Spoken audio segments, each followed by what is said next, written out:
মুজায় করে পানি উঠায় আর কুকুরকে মুজার ভিতর থেকে পানি পান করায়। পানি পান করে সে রওনা করে।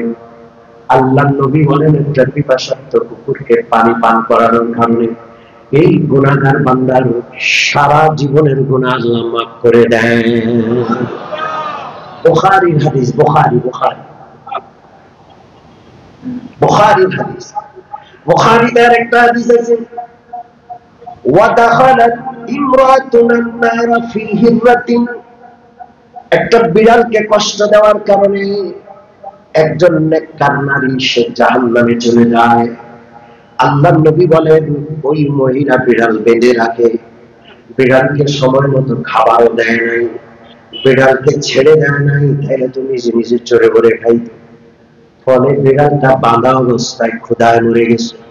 নবীজি বলেন একটা প্রাণীকে অযথা কষ্ট দিয়ে মেরে ফেলল, এই জন্য আল্লাহ তাআলা ওই মহিলাকে জাহান্নামে ঢুকায়া দেন। নাউযুবিল্লাহ।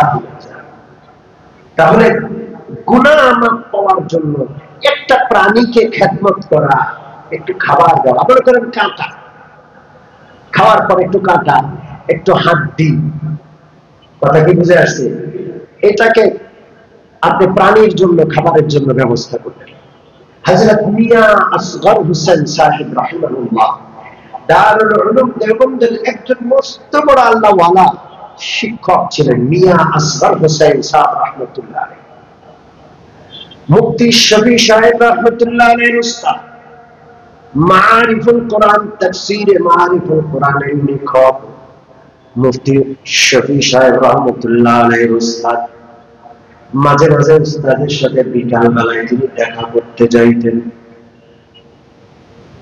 তো উস্তাদ মেহমানদারি করতো, আমরাও যাইতাম। দেওবন্দের নিয়ম হলো উস্তাদরা আসরের নামাজের পর বৈঠকখানায় বসেন, ছাত্র, তালেবুল ইলম, সাধারণ মানুষ আলেমদের সাথে দেখা করতে যাইত বিকাল বেলায়। আসরের পরে আমরা সপ্তাহে এক এক দিন এক এক উস্তাদের কাছে যাইতাম, একে এক উস্তাদের কাছে গিয়ে তার কথা শুনতাম, তার কাছে বসে থাকতাম, তার চেহারার দিকে তাকায় থাকতাম। নবী প্রাণ নাই, নবী তো আর আসবেন না, নবীকে, নবীর চেহারা দেখা তো আর নসিবে জুটবে না। আল্লাহ ওয়ালা আলেমদের চেহারার দিকে তাকাইলে আপনি যেন নবীকে দেখবেন। মনে রাখবেন, আলেমদের সাথে শত্রুতা করবেন না। কিছু হতবাগা আছে, কোরআন কোপা, পোড়া কোপাইল্লা আছে, আলেমদের সাথে দুশ্মনী রাখে, আলেমদেরকে শত্রু মনে করে, আছে না নাই? পোড়া কোপা। তো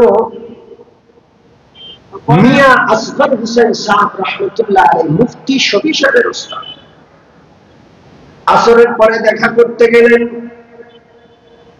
মিয়া আসগর হোসেন সাহেব রাহমাতুল্লাহ আলাইহি দুপুরে খাবার খেয়েছেন। খাবার খাওয়ার পরে যে কিছু জুতা আছে সবগুলো চোখের নিচে রাখা। মুফতি শফি সাহেব রাহমাতুল্লাহ আলাইহি গিয়া দেখেন উস্তাদ জুতাগুলোকে আলাদা করছে, রুটির ছোট ছোট টুকরাগুলোকে, রুটির গুঁড়া টুকরাগুলোকে আলাদা করলেন, শক্ত রুটির বড় বড় টুকরাগুলোকে আবার আলাদা করলেন, কাঁটাকে একদিকে করলেন, ছোট ছোট হাড় গুলোকে আরেক দিকে করলেন, গোশতের বড় বড় হাড্ডি গুলোকে আরেক দিকে করলেন। ছাত্র তামাশা দেখতেছে, উস্তাদ এগুলো করে একেবারে ছোট ছোট যে রুটির দানা আছে ওগুলো ঘরের এক কোনায় ফেললেন, আর একটু বড় রুটির টুকরা গুলো ঘরের বাহিরে ফেললেন। কাঁটা এবং ছোট্ট ছোট্ট হাড্ডির টুকরা গুলো আরেক জায়গায় ফেললেন, বড় বড় হাড় গুলো আরেক জায়গায় ফেললেন। মুফতি শফি সাহেব তো তাকায় আছেন, হুজুরকে জিজ্ঞেস করবেন। হুজুর আগেই জিজ্ঞেস করলেন যে শফি तुम जानते भी हो मैं क्या किया, क्यों किया? ओ शफी তুমি কি জানো আমি এটা কি করলাম, কেন করলাম? তিনি বললেন উস্তাদ আপনি বলে দিন আপনি কি করলেন আর কেনই বা করলেন। হযরত বললেন যে দেখো এই যে জুতা তুমি খাবারের পরে যে জুতাগুলো, এর মধ্যে পশুদের হক আছে। কার হক? জোরে বলেন। আমি ঘরের ভিতরে খাটের পায়ার কাছে রুটি রুটি ক্ষুদ্র ক্ষুদ্র টুকরাগুলো ফেললাম, কারণ এখানে পিঁপড়ারা আসে। وما كان الله معذبهم وهم يستغفرون فإذا مضيت تركت فيهم الاستغفار إلى يوم القيامة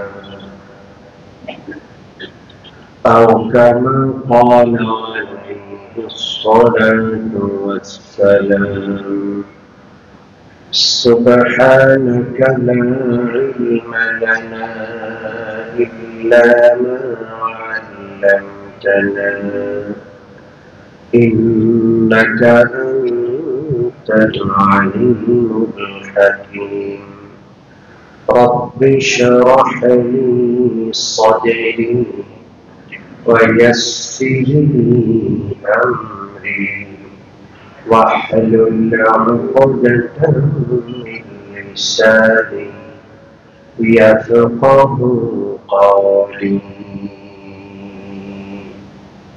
درود شريف اللهم صل على محمد وعلى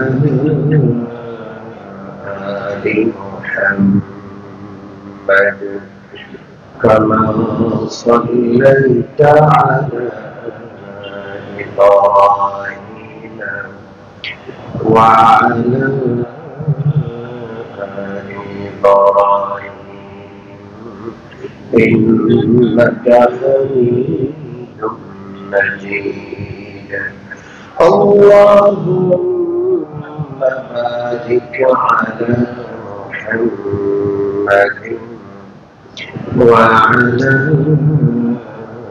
آل محمد كما باركت على إبراهيم وعلى إبراهيم إنك حميد مجيد.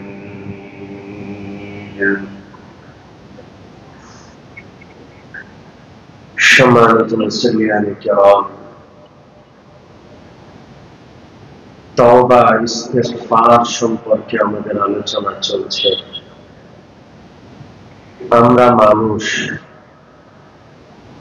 মানুষকে আরবিতে ইনসান বলে। ইনসান শব্দটি মূল ধাতু নাসিয়া, নাসিয়ুন, নাসিয়ুন, নাসিয়া মানে ভুলে যাওয়া।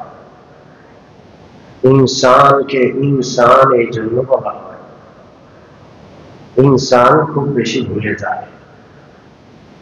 আমাদের বাবা ভুলে গেছে, ভুল হয়ে যায়।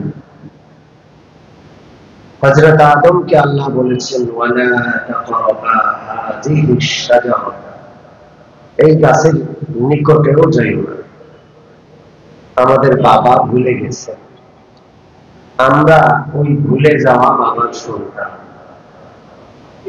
আমাদেরও ভুলে যাবার রোগটা আসছে।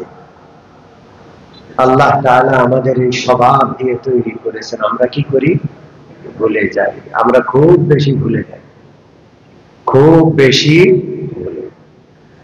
এর মধ্যে বাংলাদেশ মুসলমানদের বিশেষত্ব, খুব তাড়াতাড়ি ভুলে যায়। ঠিক কি ঠিক না?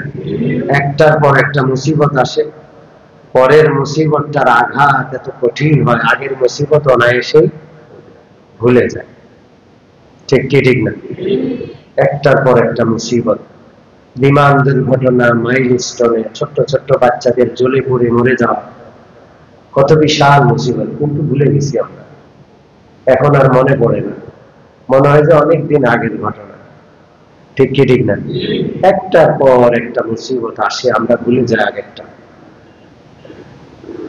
শয়তান আমাদের ভুলে যাওয়ার ক্ষেত্রে কাজ করে, আমাদেরকে কুমন্ত্রণা দিয়ে ভুলিয়ে দেয়। এটা শয়তানের কাজ। এই জন্য আল্লাহ তাআলা আমাদেরকে আউযু বিল্লাহ পড়ে শয়তানের চক্রান্ত থেকে আল্লাহ তাআলার আশ্রয় নিতে বলেছেন। বারবার আমরা আউযু বিল্লাহ পড়ি, প্রত্যেক নামাজে পড়তে হয়। নামাজের প্রথম রাকাতে সানার পর আউযু বিল্লাহ পড়া সুন্নাত মুআক্কাদ। কি পড়তে হয়? নামাজের শুরুতে প্রথম রাকাতে সানা পড়ার পর আউযু বিল্লাহ পড়া কি সুন্নতে মুআক্কাদা। আউযু বিল্লাহ পড়তে হয়, কারণ এই শয়তান নামক দুশমনকে আমরা দেখি না। এই শয়তান বেহেশতের ভিতরে ঢুকে আমাদের বাবারে দিয়া সেই পবিত্র জায়গাতেও ভুল করাইয়া ফেলছে এবং আমাদের বাবা মাকে জান্নাত থেকে বের করছে। কত বড় চক্রান্ত বাস। এই জন্য আমরা খুব বেশি ইস্তেগফার করব, শয়তান থেকে আল্লাহর কাছে কি চাইবো? পানা চাই। আমাদের দ্বারা গুনাহ হয়ে যায়, আমাদের দ্বারা কি হয়ে যায়? গুনাহ হয়ে যায়। গুনাহ হইল সমস্ত বিশৃঙ্খলার মূল। পৃথিবীতে যত অন্যায়, অবিচার, বিশৃঙ্খলা দেখা দেয়, সব কিছুর পিছনে আমাদের গুনাহ এর কারণ। এর কারণ কি? শয়তান এই গুনাহের কথাও ভুলায় না, বিজ্ঞানের ব্যাখ্যা দাঁড় করায়। ঠিক ঠিক না? পাকিস্তানে ভূমিধস হয়েছে, পাকিস্তানে ভূমিধস হয়েছে। এই গত ৩-৪ দিন আগের ঘটনা, 17-18 আগস্টের ঘটনা। সেই জুনের শেষ থেকে শুরু হয়েছে ভূমিধস। এক এক এলাকায় এক এক সময় হয়ে হয়ে শত শত মানুষ পাথর চাপা পড়ে গেছে। হঠাৎ করে এমন জায়গায় এমন ভাবে পানি আর পাথরের ঢেউ আসছে, মানুষ কল্পনাও করতে পারে না। সে পাথরের চাপা পড়ে মানুষ শেষ, বাজার শেষ, লোকালয় শেষ, সব পাথরের নিচে ডেবে গেছে। এখন বৈজ্ঞানিক ব্যাখ্যা দেয় যে আমরা পরিবেশকে নষ্ট করে দিয়েছি, পরিবেশ দূষণ এত বেশি হয়েছে, এই জন্য এটা হয়, এই জন্য ওইটা হয়। ভূমিকম্প এই জন্য হয়, দুইটা পাথরের ঘর্ষণ হয়। কি হয়? পাথরের ঘর্ষণ হয়, এই জন্য ভূমিকম্প। কত রকমের কারণ দর্শায়, কিন্তু কোন বিজ্ঞানী এই কারণ দর্শায় না যে আমাদের গুনাহের কারণে যত বিশৃঙ্খলা পৃথিবীতে হয় সব কিছু হচ্ছে। ঠিক কি ঠিক না? গুনাহের কারণে হত্যাকাণ্ড বেড়ে যায়, গুনাহের কারণে রক্তপাত বেড়ে যায়। সারা পৃথিবীতে যেই পরিমাণ রক্তপাত এখন হচ্ছে, কখনো কোন যুগে এত পরিমাণ রক্তপাত হয় না। আধুনিকতার ছোঁয়া লেগেছে, বিশ্ব ঠেলা গাড়ি, গরুর গাড়ি থেকে অগ্রসর হয়ে বিমান আর রকেটে চলে গেছে। এখান থেকে বসে একটা সুইচ টিপ দিচ্ছে, ড্রোন যেই লোকেশন টিপ দেওয়া হয়েছে ঠিক সেই লোকেশনে গিয়ে আঘাত করছে। এত পরিমাণ বিশ্ব অগ্রসর হয়েছে। অন্যায় অবিচার কমেছে না বেড়েছে?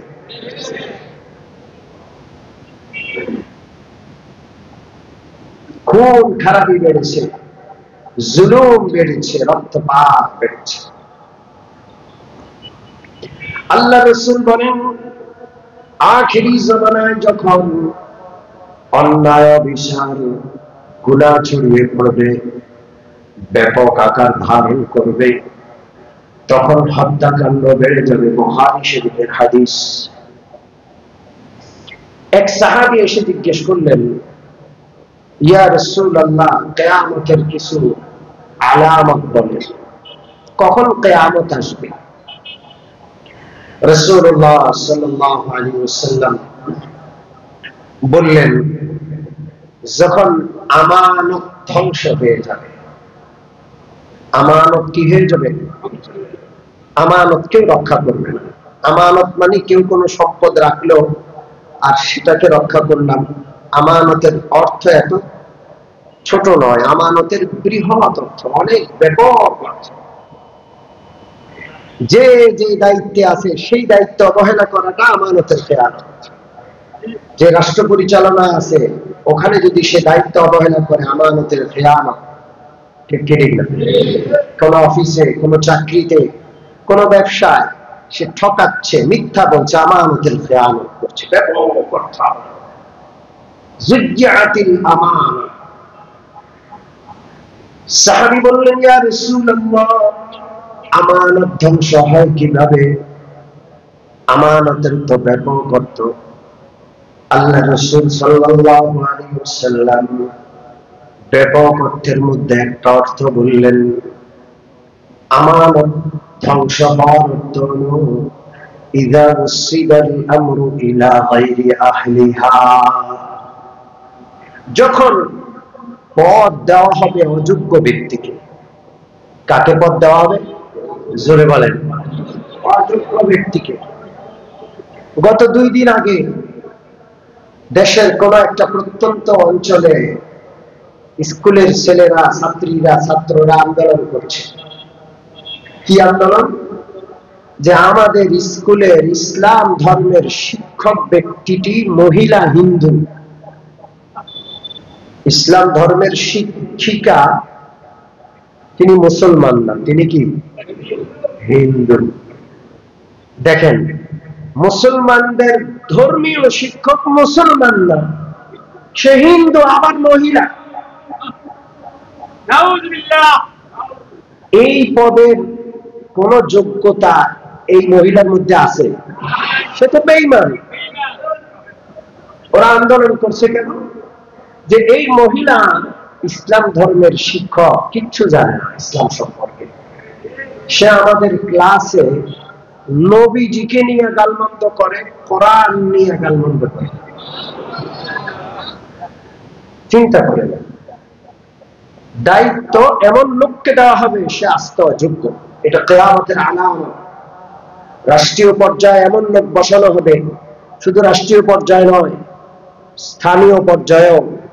শুধু রাষ্ট্রীয় নেতৃত্ব নয়, স্থানীয় নেতৃত্ব এমন পর্যায়ে পৌঁছে যাবে যাদের ভিতরে নেতৃত্ব দেওয়ার ন্যূনতম আমানতদারি, যোগ্যতা, জ্ঞান কিচ্ছু নাই। এই জন্যই তো যারা 17 বছর নেতৃত্ব দিছে, সর্বোচ্চ নেতা থেকে নিয়ে ওয়ার্ড কাউন্সিলর পর্যন্ত একজনেরও কোন হদিস নাই, সব বাড়ি গাড়ি ছেড়ে পালাইছে। এগুলো কিয়ামতের আলামত। কিয়ামতের আলামত। আপনারা মনে করেন না যে সামনে খুব ভালো দিন আসছে? আমার মনে হয় আরো খারাপ সময় অপেক্ষা করছে। কারণ আমরা আসল রোগটা নির্ণয় করতে পারি নাই, যে এই সমস্যাগুলো কেন। কেন সমস্যা? কোন ব্যক্তির সমস্যা না, এটা ব্যবস্থাপনার সমস্যা। ব্যক্তি লাঠি দিয়া দৌড়াইয়া পালায়, আমরা তাকে পালাইতে বাধ্য করছি, তারা সবাই চলে গেছে। আবার ওই জায়গাগুলোতে আগের চেয়েও খারাপ ব্যক্তি আসার অপেক্ষায় আছে। সমস্যাটা ব্যক্তিতে নয়, সমস্যাটা হলো গোটা ব্যবস্থাপনা। আমাদের উচিত ছিল ব্যক্তির পিছনে নয়, গোটা ব্যবস্থাপনাকে তাড়ানোর পিছনে মেহনত করা।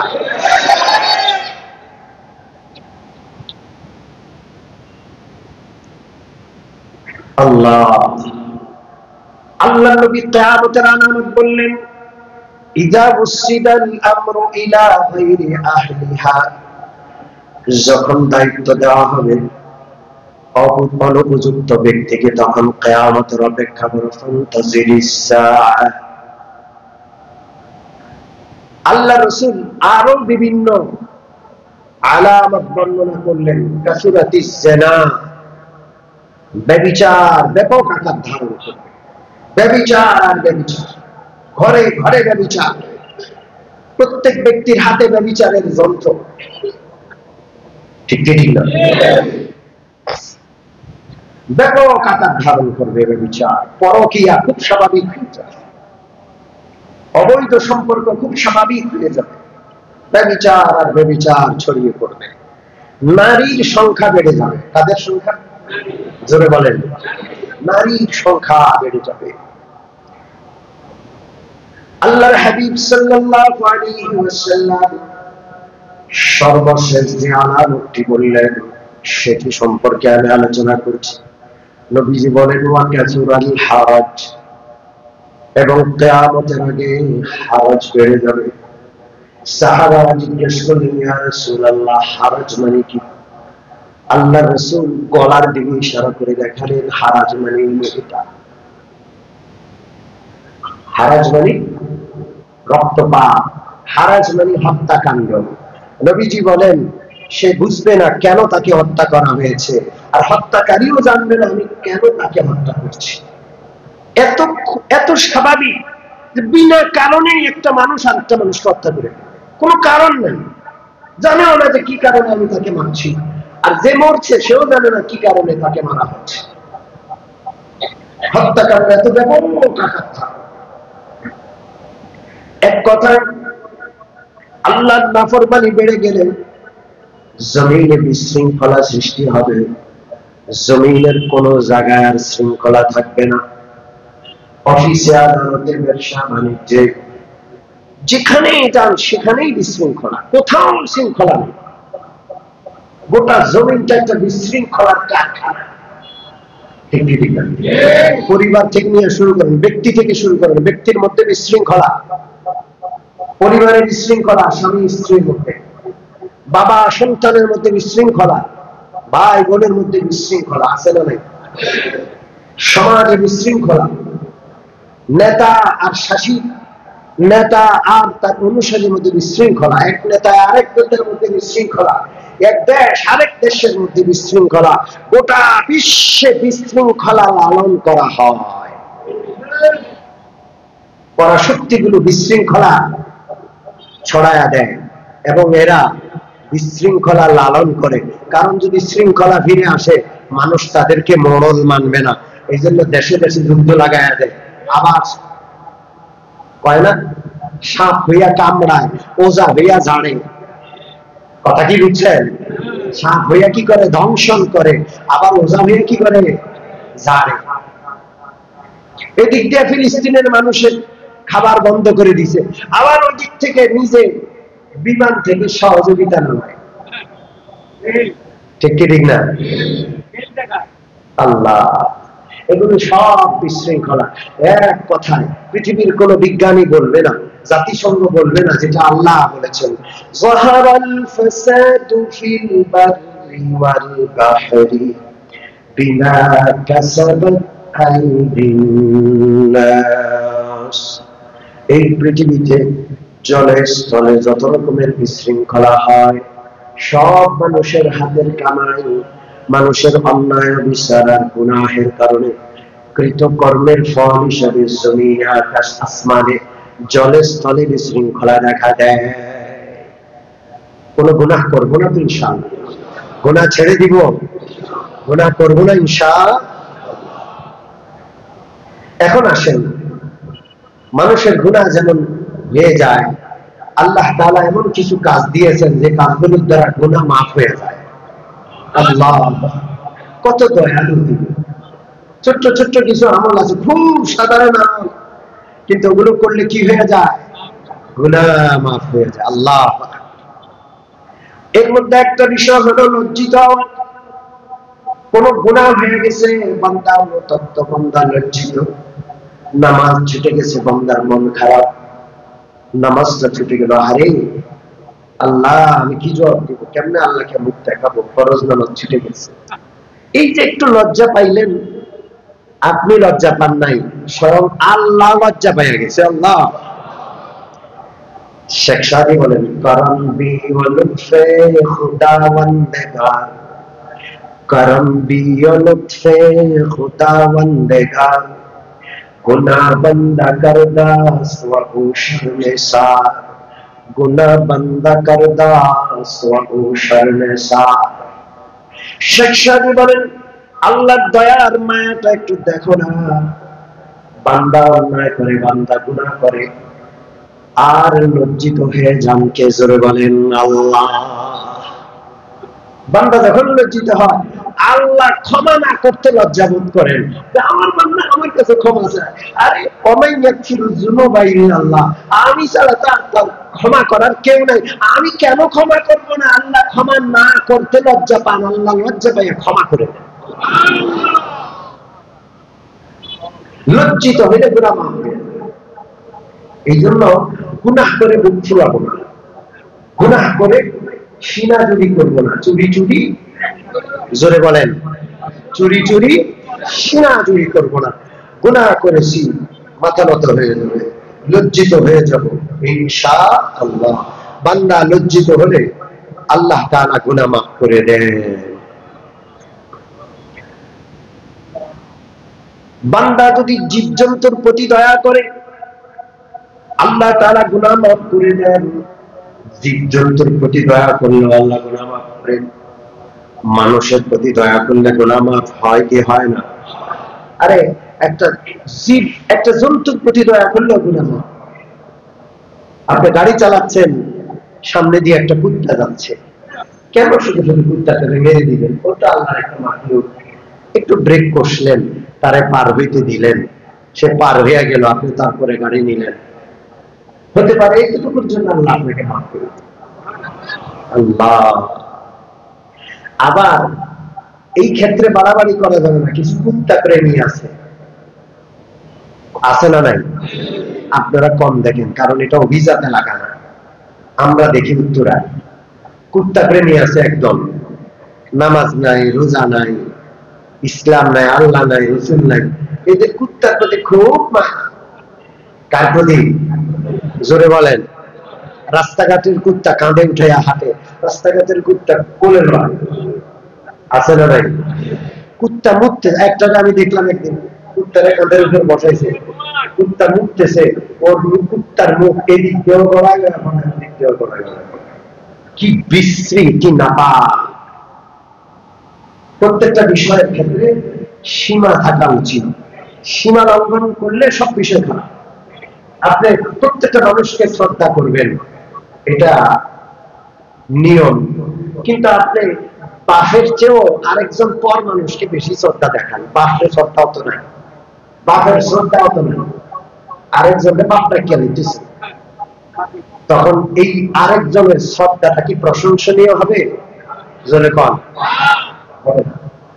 মারে সম্মান করে না, প্রতিবেশী বেডিরে আরো বেশি সম্মান করে, মারছে, তখন এই শ্রদ্ধা, এই সম্মান প্রশংসনীয়। কুত্তা একটা প্রাণী, এর সেবা করেও মানুষ জান্নাতে গেছে, কিন্তু কুত্তা প্রেমের ক্ষেত্রে যদি বাড়াবাড়ি করে, কথা কি বুঝছেন? কুকুর প্রেমী, ওই সর্বনাশ। আল্লাহ, আমাদের ওইদিকে মনে হয় একটা সংগঠন আছে, আমি যা বুঝি একটা সংগঠনে আছে কুত্তা প্রেমী, কথা বুঝছেন? এগুলো ছেলেও আছে, মেয়েও আছে, ছেলেও আছে, মেয়েও আছে। এটা দল বেঁধে কুত্তা জমায়, জমায় কুত্তারে খাওয়া, ধরে ধরে কুত্তারে চুমু দেয়,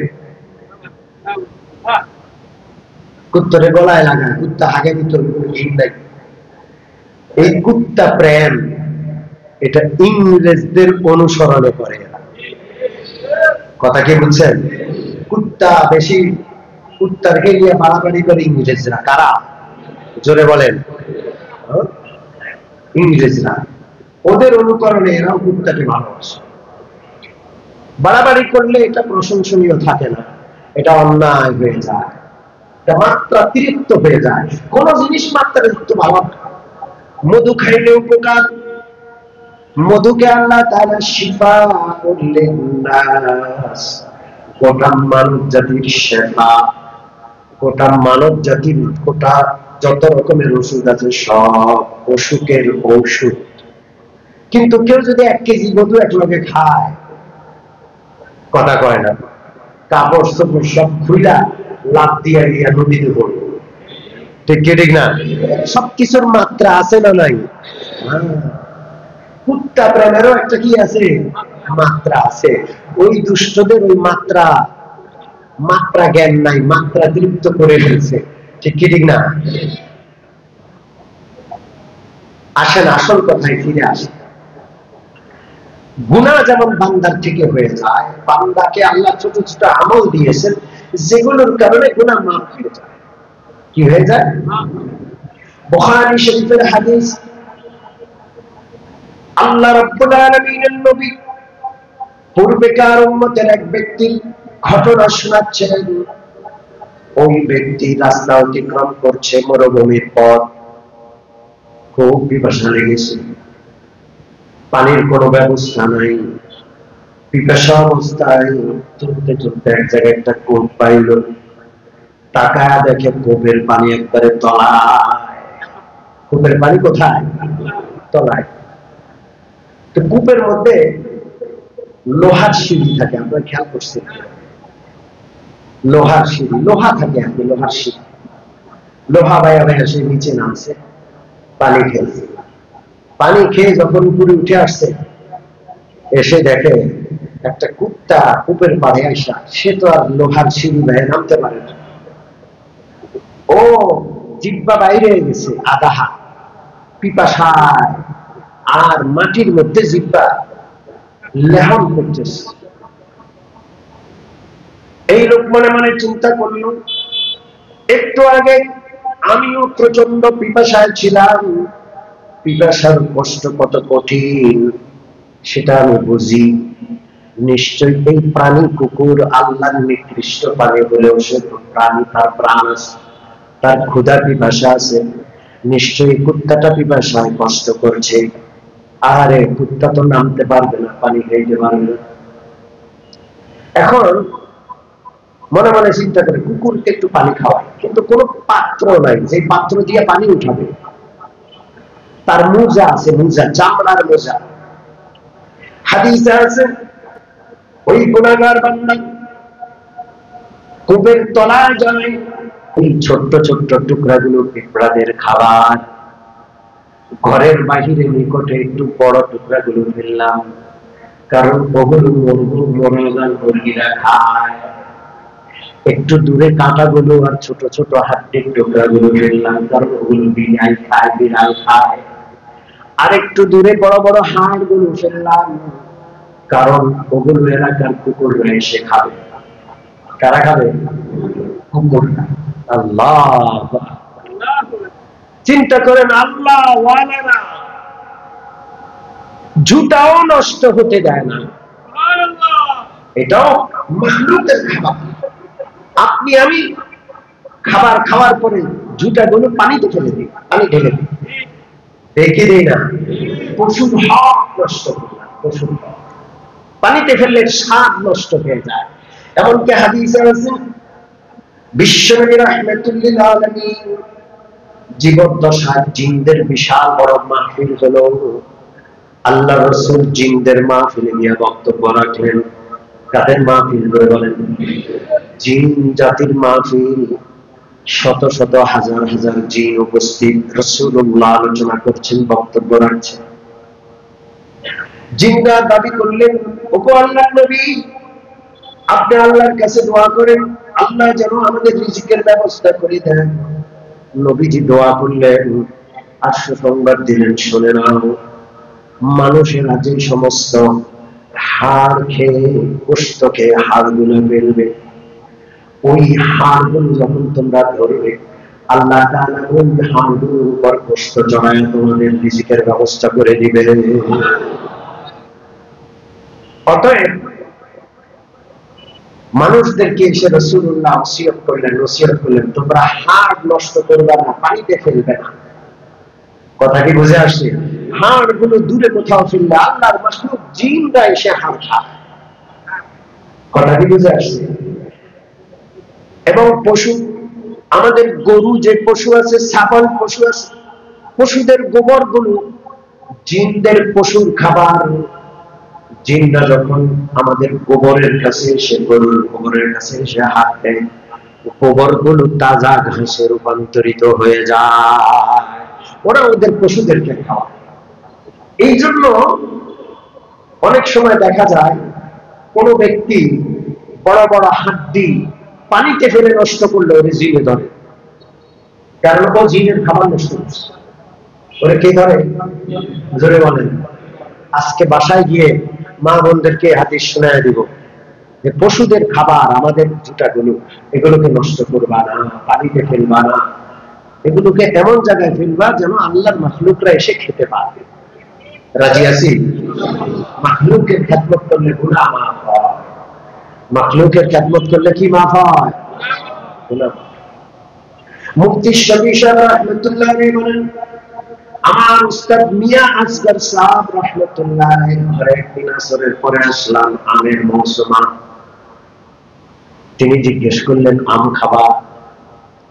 আমি বললাম, হযরত খাওয়াইলে তো খাও। আমাদের দেশের তুলনায় ভারতে আম বেশি দেখছি আমরা। ভারতের আম অনেক সুস্বাদু। একটা আম যদি ঘরে থাকে, গোটা ঘর সুগন্ধিতে ভোগ করে। আমাদের দেশের আমে ঘুম বেশি একটা আসে না। ভারতের আম খাইলে ঘুমাইতে ঘুমাইতে জুটতে জুটতে আপনার কপাল লাগবে চলে। কথা কি বলছেন?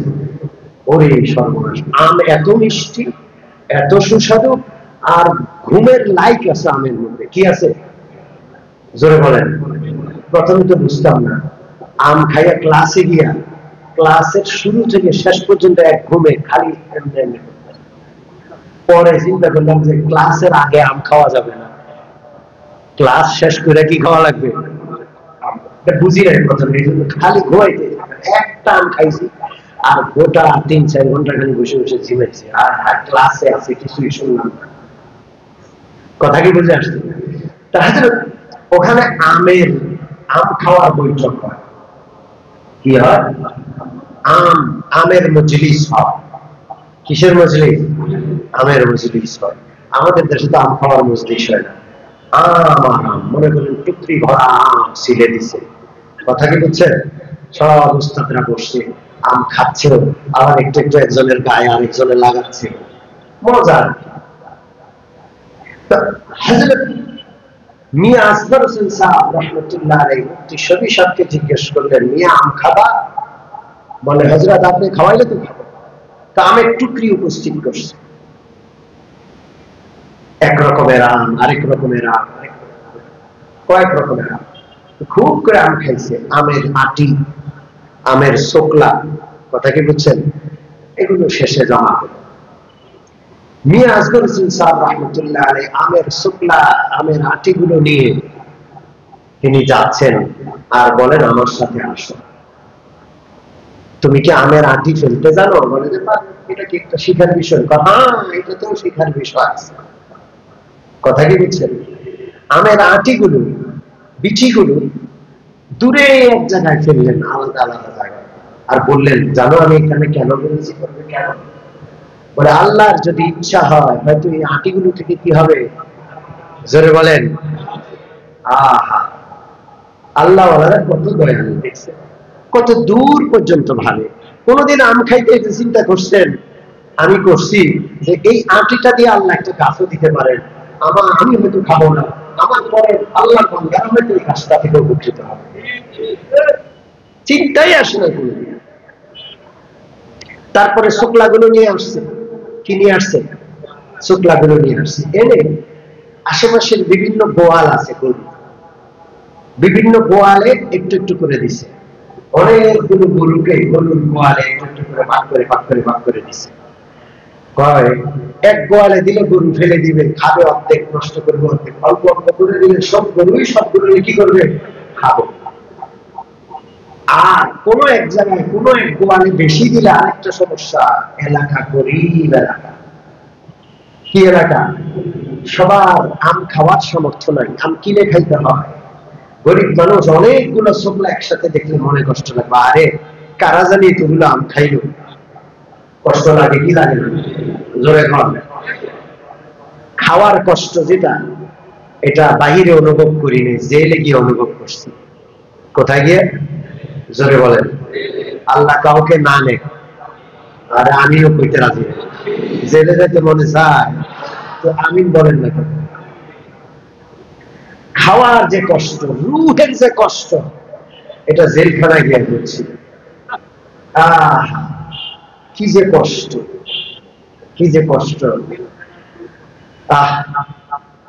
জেলখানায় বসে 3 মাস ছিলাম, চিন্তা করতাম যেদিন জেলখানা থেকে জামিনে বের হব, প্রথমে একটু গরুর গোশত দিয়া মন ভরে একটু খানা খাবো। কি দিয়া? জোরে বলেন। মাসে একদিন গরুর গোশত দিত, একটু একটু টুকরা। কয়েদিদের জন্য যুদ্ধের বরাদ্দ। এই দেশ তো দুর্নীতিবাজদের দেশ নাকি? জোরে বলেন। কয়েদিদের লোকমা পর্যন্ত, মুখ পর্যন্ত খাবার পৌঁছতে পৌঁছতে পৌঁছতে পৌঁছতে পৌঁছতে 80 ভাগ লুট হইয়া 20 ভাগ থাকে। কয় ভাগ? জোরে বলেন। 80 ভাগ 60 ভাগ কি হয়ে যায়? লুট হয়ে যায়। এই দেশে চিড়িয়াখানা পশুগুলো দুর্নীতির শিকার। ধরে বলেন। গিয়া দেখেন চিড়িয়াখানার পশুগুলো এত দুর্বল, এটি শোয়ার থেকে উঠতে পারে না। ঠিক ঠিক না? কারণ ওদের গোশতে দুর্নীতিবাজদের ভাগ আছে। এই বোবা পশুদের খাবারেও দুর্নীতিবাজরা ভাগ বসিয়ে ওদেরকে ক্ষুধায় অনাহারে অর্ধাহারে কষ্ট দেয়। আমি বলছিলাম পশুদের উপর দয়া করলে কি হয়? কি হয়? এই জন্য পশুদের উপর দয়া করব। আমাদের খাবার হলো যেটা বেঁচে যায়, এটা সুন্দর ভাবে পশুর হক, অন্য প্রাণীর হক মনে করে সেটাকে পৌঁছানো, নষ্ট করবো না। মনে থাকবে। ঘরওয়ালাদেরকে শিখাবো। আল্লাহ আমাদের কবুল করেন। আমিন। ওয়া আখিরু দাওয়ানা আলহামদুলিল্লাহি রাব্বিল আলামিন। وصلى الله تعالى على خير خلقه محمد وآله وأصحابه أجمعين. الحمد لله رب